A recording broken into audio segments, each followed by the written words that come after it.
দশম শ্রেণীর পদার্থবিজ্ঞানের একটি এমসিকিউ প্রশ্নের সমাধান দেখব। এখানে একটা বৃত্ত দেওয়া আছে, বৃত্তের ব্যাস দেওয়া আছে 2 মিটার। চিত্রের ন্যায় একটি বস্তু এবিসি পথে এ হতে বি বিন্দুতে নিয়ে যাওয়া হলে তার সরণ কত? এখানে এ বিন্দু থেকে শুরু হয়েছে আর বি বিন্দুতে যাত্রা শেষ হয়েছে, তাহলে এ থেকে বি বিন্দুর সরণ কত? সরণ মানে হচ্ছে সোজা দূরত্ব, আদি অবস্থান থেকে শেষ অবস্থানের সোজা দূরত্ব।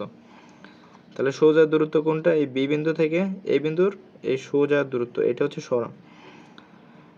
আর আমরা এই বিন্দু থেকে বি বিন্দুটা যোগ করলে এটা বৃত্তের ব্যাসার্ধ।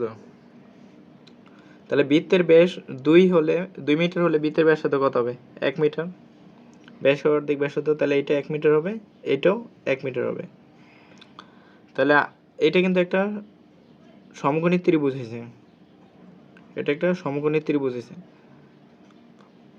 তাই সমকোণী ত্রিভুজের ক্ষেত্রে আমরা এবি এর দৈর্ঘ্যটা পিথাগোরাসের উপপাদ্য ব্যবহার করে বের করতে পারি।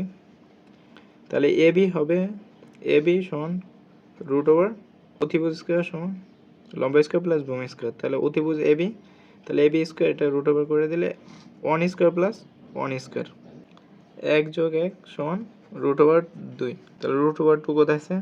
√2 মিটার, এটা হবে সরণের মান।